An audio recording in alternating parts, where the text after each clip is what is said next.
Hello বন্ধুরা, কেমন আছো সবাই? আশা করি সবাই ভালো আছো এবং আমাদের চ্যানেলে সবাইকে স্বাগতম। আজকের এই ভিডিওতে আমরা ষষ্ঠ শ্রেণীর থার্ড ইউনিট টেস্ট 2025 অর্থাৎ ফাইনাল পরীক্ষার পরিবেশ ও বিজ্ঞান প্রশ্নপত্র ও তার সঠিক উত্তর সিলেবাস সহ একদম সহজভাবে আলোচনা করব এবং এই গুরুত্বপূর্ণ প্রশ্নগুলি থেকে তোমরা হুবহু অনেক প্রশ্ন ফাইনাল পরীক্ষাতে কমন পাবে, গ্যারান্টি দিচ্ছি। প্রথমে আমরা সিলেবাসটা একটু দেখে নেব। তোমাদের মূল পাঠ্য বই থেকে পড়তে হবে। এক হচ্ছে সাধারণ যন্ত্রসমূহ, দুই হচ্ছে জীববৈচিত্র্য ও তার শ্রেণী বিভাগ, তিন হচ্ছে কতকগুলি বিশেষ প্রাণীর বাসস্থান ও আচার আচরণ, চার হচ্ছে বর্জ্য পদার্থ, পাঁচ হচ্ছে মৌলিক যৌগিক ও মিশ্র পদার্থ, ছয় হচ্ছে মাপযোগ বা পরিমাপ, সাত হচ্ছে বল ও শক্তির প্রাথমিক ধারণা। এগুলি থেকে তোমাদের মোট 70 নম্বরের প্রশ্ন হবে। এই যে এখানে তোমাদের নাম্বার বিভাজনটা দেওয়া আছে, তোমরা এটা ভালোভাবে দেখে নাও। প্রথমে একে দাগে আছে সঠিক উত্তরটি নির্বাচন করো যে কোনো সাতটি। কয়েকটা আছে কাঁচি কোন শ্রেণীর লেবার, এর সঠিক উত্তরটি হবে প্রথম শ্রেণীর। এরপরে খতে আছে ধানের বীজ পত্রের সংখ্যা যাবে একটি। এরপরে গতে আছে পৃথিবীর সবচেয়ে বড় প্রাণী, এটা হবে নীলতিমি। এরপরে খতে আছে পদার্থ কোনটি একটি জৈব ভঙ্গুর বর্জ্য পদার্থ, এটা হবে পচা সবজি। এরপরে ওতে আছে পটাশিয়ামের চিহ্ন হলো, এটা হবে কে। এরপরে চতে আছে লব্ধ একক হলো, এটা হবে বেগ। এরপরে ছতে ব্যাকটেরিয়া যে রাজ্যের অন্তর্গত সেটি হলো, এটা হবে মনেরা। এরপরে বর্গে চতে আছে স্থায়িত্ব বলের একক হলো, এটা হবে নিউটন। এরপরে দুই দিকে আছে শূন্যস্থান পূরণ করো যে কোনো সাতটি। কতে আছে দুই পাত তার বেশি সরল যন্ত্র নিয়ে তৈরি হয়, এটা হবে জটিল যন্ত্র। এরপরে কতে আছে একই বৈশিষ্ট্যযুক্ত জীবকে এটা হবে প্রজাতি বলে। এরপরে গতে আছে প্রাচীনকালে গ্রিসে দৈর্ঘ্যের একক হিসেবে এটা হবে বেগত ব্যবহার করা হতো। এরপরে ঘতে গাছের কাঠ অংশে এটা হবে সেলুলোজ নামক শর্করা বস্তু থাকে। এরপরে ওতে আছে এটা হবে গ্রাফাইট অধাতু হলেও তড়িতের পরিবাহী। এরপরে চতে উদ্ভিদের বৃদ্ধি পরিমাপ করা হয় তবে আর অক্সিনোমিটার যন্ত্র দিয়ে। এরপরে ছতে নততলের খাড়ায় যত কম হবে নততলের সুবিধা তত বেশি হবে। এরপরে বর্গে চতে ফুলের মধ্যে যে মিষ্টি রস থাকে তাকে এভাবে নেকটার বলে। এরপরে ঝতে এটা হবে হামব্যাক তেমনি সুরেলা গানের সাহায্যে নিজেদের মধ্যে যোগাযোগ রাখে। এরপরে তিনে থেকে আছে সত্য না মিথ্যা লেখো যে কোনো সাতটি। কতে আছে কাজের পর যন্ত্রকে নিয়মিত পরিষ্কার রাখা দরকার নেই, এটা মিথ্যা হবে। এরপর কতে আছে মস জাতীয় গাছের ফুল ও ফল হয়, এটা মিথ্যা হবে। এরপর গতে আছে কালো পিঁপড়েরা যুদ্ধে পটু, এটা মিথ্যা হবে। এরপরে ঘতে আছে অক্সিজেন গ্যাসটি দাহ্য, এটা মিথ্যা হবে। এরপরে ওতে আছে দুটি ঘটনার মাঝের ব্যবধানকে সময় বলে, এটা সত্য হবে। এরপরে চতে আছে একাই ডারমাটাদের সারা গায়ের ত্বকে কাটা থাকে, এটা সত্য হবে। এরপরে ছতে আছে রেডিও নব একটি চক্র ও অক্ষদণ্ডের উদাহরণ, এটা সত্য হবে। এরপরে বর্গে চতে আছে পাখিদের বোকামি আবিষ্কার করেন জেন গুডাল, এটা মিথ্যা হবে। এরপরে ঝতে আছে দ্রবণ তৈরির সময় যে পদার্থটা গুলে যায় সেটি হলো দ্রাবক, এটা মিথ্যা হবে। এরপরে চারিদিকে আছে স্তম্ভ মেলাও। ক স্তম্ভতে কতে আছে কপিকল, এটা হবে অ্যাক্সেল। এরপর খতে এটা আছে আম, এটা হবে গুপ্তবীজি। এরপরে গতে আছে খঞ্জনা, এটা হবে পরিযায়ী পাখি। এরপরে ঘতে আছে ডিডিটি, এটা হবে চাষের জমি থেকে পাওয়া বর্জ্য। এরপরে ওতে আছে পরিশ্রাবণ, এটা হবে মিশ্রণ পৃথককরণ পদ্ধতি। এরপরে চতে আছে আলোর তীব্রতা, এটা হবে ক্যান্ডেলা। এরপরে ছতে আছে নবীকরণযোগ্য শক্তি, এটা হবে জোয়ার ভাটা। এরপরে পাঁচে গেছে নিম্নলিখিত প্রশ্নগুলির উত্তর দাও যে কোনো সাতটি।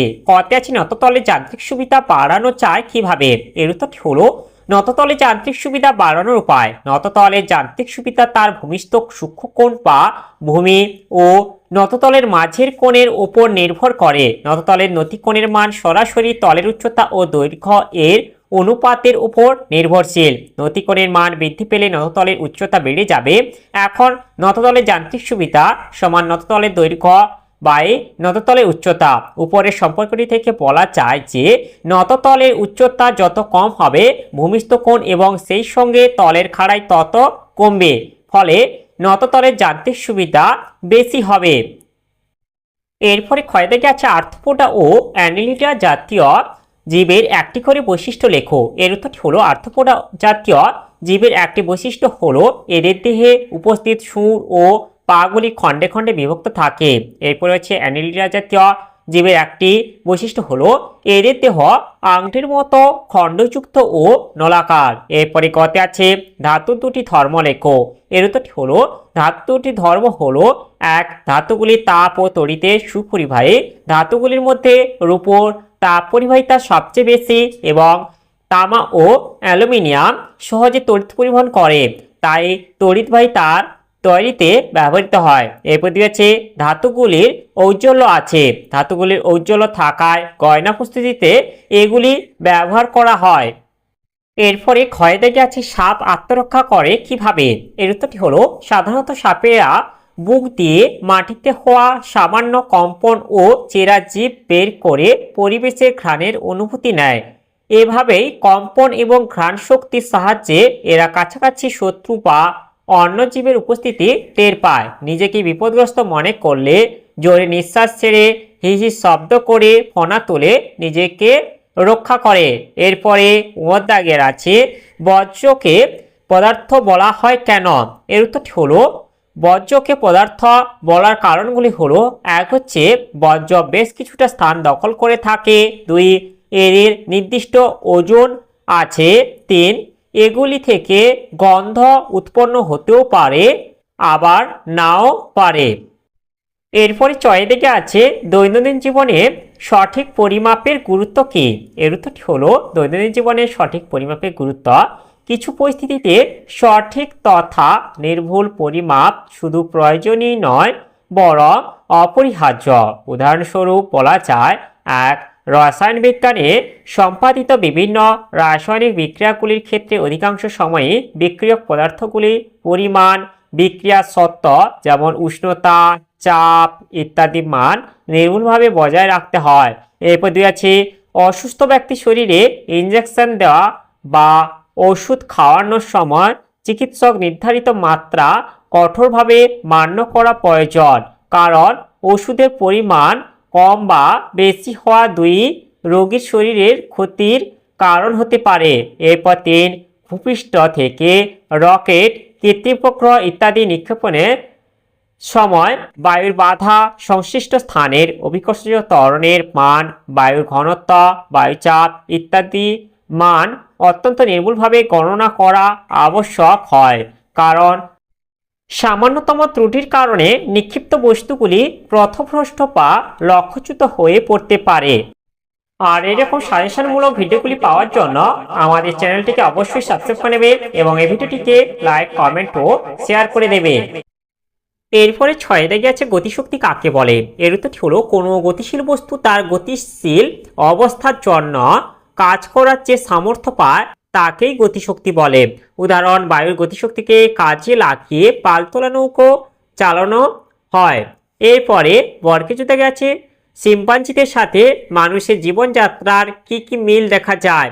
এর উত্তরটি হলো শিম্পাঞ্জির সঙ্গে মানুষের জীবনযাত্রার মিল এক হচ্ছে মানুষের মতো সমাজবদ্ধ জীব, দুই মানুষের মতো অনেক সময় ভেষজ উদ্ভিদ খেয়ে রোগের চিকিৎসা করে, তিন মানুষের মতোই পাথর দিয়ে শক্ত খোলা ভেঙে বাদাম খেতে পারে, চার শিম্পাঞ্জিরা কথা বলতে পারে না, তারা বিভিন্ন আকারে ইঙ্গিতে অনেক কিছু বুঝিয়ে দিতে পারে। এরপরে ছয় দিকে আছে প্রজাতি কাকে বলে, এর দুটি বৈশিষ্ট্য লেখো। এর উত্তরটি হলো একই রকম বাহ্যিক ও অভ্যন্তরীণ বৈশিষ্ট্যযুক্ত জীবগুলি মিলিতভাবে যে ক্ষুদ্র জীবগোষ্ঠী গঠন করে তাকে প্রজাতি বা স্পিসিস বলে। প্রজাতির দুটি বৈশিষ্ট্য হলো এক, প্রজাতি হলো জীবের শ্রেণীবিন্যাসের প্রাথমিক বা ক্ষুদ্রতম একক, দুই একটি প্রজাতির অন্তর্গত সমস্ত জীব সদস্যই একই বৈশিষ্ট্যযুক্ত হয় এবং তারা নিজেদের মধ্যে প্রজননে সক্ষম। এরপরে 6 থেকে আছে নিম্নলিখিত প্রশ্নগুলির উত্তর দাও যে কোনো সাত্রে। কতে আছে একটি তৃতীয় শ্রেণীর লেবারের পরিচ্ছন্ন চিত্র একে বিভিন্ন অংশ চিহ্নিত করো, যন্ত্রে গ্রিজ লাগানো উচিত কেন? এর উত্তরগুলি হলো, এই যে তোমাদের একটি তৃতীয় শ্রেণীর লেবারের চিত্র অঙ্কন করে দেখানো হলো এবং এর নানান অংশগুলি চিহ্নিতকরণ করা হলো। এই যে তোমাদের বাধা বা ভার, বল, আলম্ব এর নানান অংশগুলি চিহ্নিতকরণ করে দেওয়া হলো। এরপরে এটা আছে যন্ত্রে গ্রিজ লাগানো উচিত কেন? এর উত্তরটি হলো, মেশিনের ঘূর্ণায়মান যন্ত্রাংশগুলিতে বা যন্ত্রাংশগুলির সংযোগস্থলে নিয়মিত পিচ্ছিলকারক তেল ব্যবহার করলে ওই অংশগুলি মসৃণ হয় এবং সহজেই গতিশীল হতে পারে।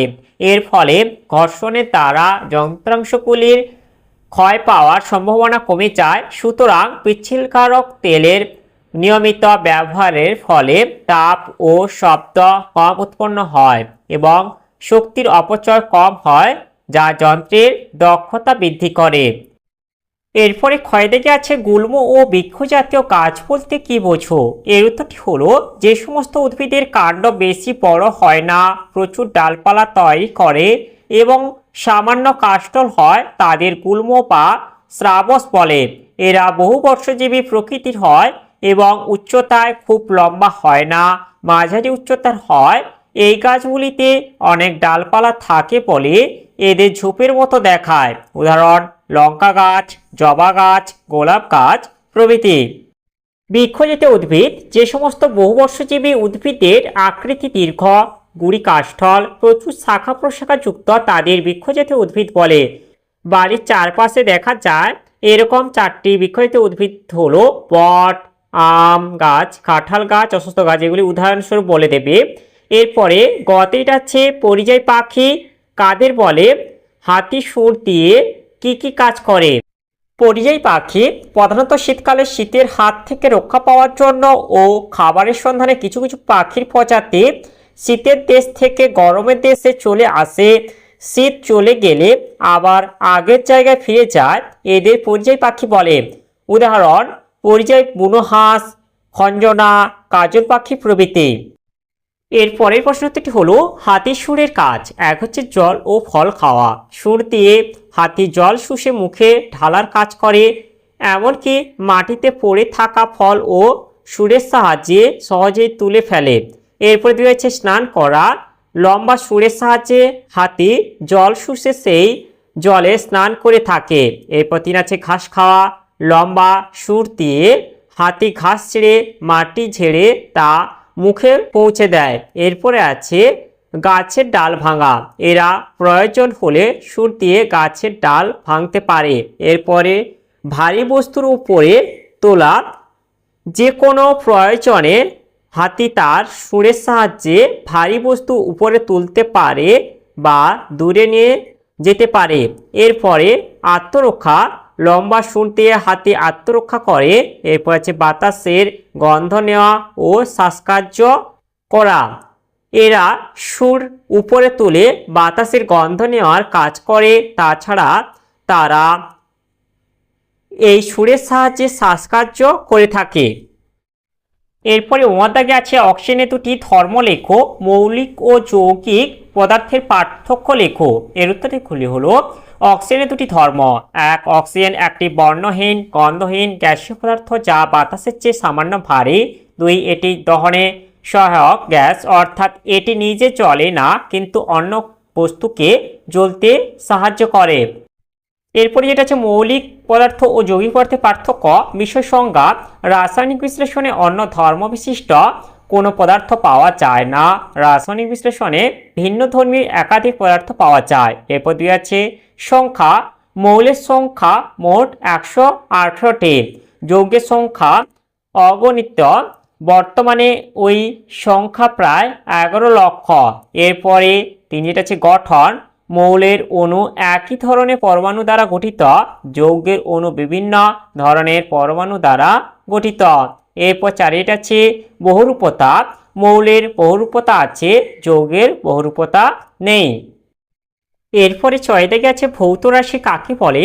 আন্তর্জাতিক প্রমাণ মিটার কাকে বলে? এসআই পদ্ধতিতে আয়তনের এককে। এর উত্তরগুলি হলো ভৌত রাশি।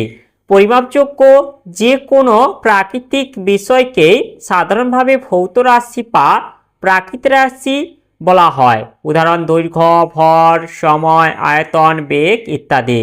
এরপরে যেটা আছে আন্তর্জাতিক প্রমাণ মিটার। ফ্রান্সের প্যারিস শহরে 1889 খ্রিস্টাব্দে international bureau of weights and measures নামক সংস্থায় 0°C তাপমাত্রায় রাখা প্লাটিনাম ও ইরিডিয়াম এর সংকর ধাতুর তৈরি একটি দণ্ডের দু প্রান্তের মাঝের দূরত্বকে আন্তর্জাতিক প্রমাণ মিটার বা প্রমাণ 1 মিটার বলে।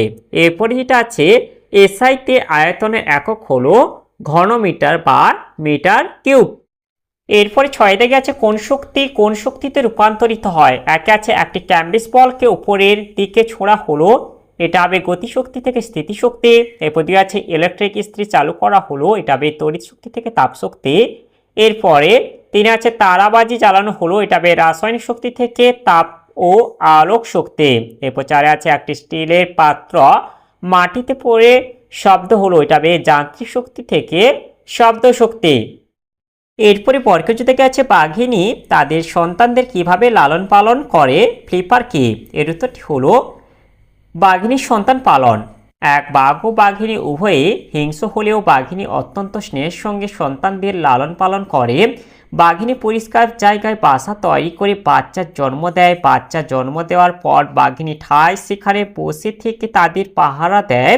অনেক ক্ষেত্রে এই সময় বাঘিনী খাদ্য গ্রহণও করে না। 2 ওর বাসা কেউ চিনে ফেললে বাঘিনী সঙ্গে সঙ্গে বাসা পরিবর্তন করে। 3 একটু বড় হলে বাঘিনী বাচ্চাদের ধীরে ধীরে শিকারে অভ্যস্ত করে তোলে এবং শিকারের সময় সঙ্গে করে নিয়ে যায়। প্রথম কয়েক সপ্তাহ বাচ্চারা কিভাবে শিকার ধরতে হয়, দাঁত বসিয়ে কিভাবে মাংস ছেড়ে খেতে হয় তা শেখে। তারপর বাঘিনী আত্মরা শিকারকে বাচ্চাদের কাছে নিয়ে এসে তাকে মারতে ও মাংস খেতে শেখায়। 4 বাচ্চাদের বাঘিনী সাঁতার কাটতেও শেখায়। প্রায় 6-7 মাস বাঘিনীর কাছ থেকে শিক্ষা পেয়ে বাচ্চারা পূর্ণাঙ্গ বাঘে পরিণত হয়। এরপরে যেটা আছে ফ্লিপার। জলে সাঁতার কাটার জন্য তিমির রূপান্তরিত অগ্রপথকে ফ্লিপার বলে।